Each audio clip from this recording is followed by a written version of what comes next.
Ey Leute, was geht? Devlog Nummer 6 und so. Mir ist aufgefallen, ich habe einen Kernpunkt vom Spiel noch nie wirklich angesprochen. Nämlich, dass man nur einen Charakter haben wird. Dieser kann aber, wie im letzten Devlog gezeigt, seine Form ändern. Die einzelnen Formen werden dann jeweils eigene Vor- und Nachteile haben. Und man muss für jede Aktion beurteilen, welche Form in der aktuellen Situation am besten ist. Eine weitere Sache ist, dass man jeden Kampf ohne Mana startet. Durch gewisse Aktionen kann man es aber sammeln. Das Wichtige hierbei, auch Aktionen der Gegner können dein Mana wiederherstellen. Und warum das Ganze? Mana bringt ein Problem mit sich. Hat man nämlich zu viel davon, erleidet man Schaden. Somit muss man konstant seinen Mana-Haushalt im Auge behalten. Das letzte große Thema ist Bedingungen. Yay!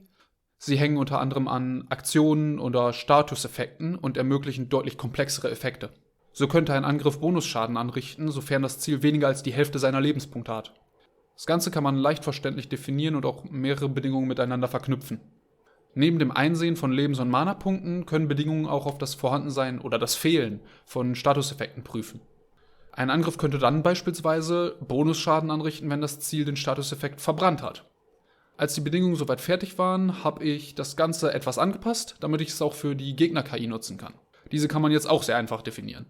Dafür gibt man einem Gegner eine Reihe von Aktionen, aus denen er wählen kann. An alle bis auf eine Standardaktion hängt man dann eine Reihe von Bedingungen mit jeweils einer numerischen Bewertung für die Erfüllung und einer für die Nichterfüllung.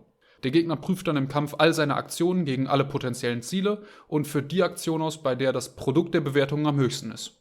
Ich bin gerade noch dabei, die letzte Kampfmechanik zu implementieren, nämlich das Formwechseln. Es klappt zwar schon, aber momentan nur als eigene Aktion. Es soll aber in Zukunft wie Mega-Entwicklung oder Terra-Kristallisierung aus Pokémon funktionieren. Also, dass der Formwechsel zusätzlich zu einer Aktion ausgewählt wird. Ich bedanke mich für die Aufmerksamkeit und damit zurück ins Studio.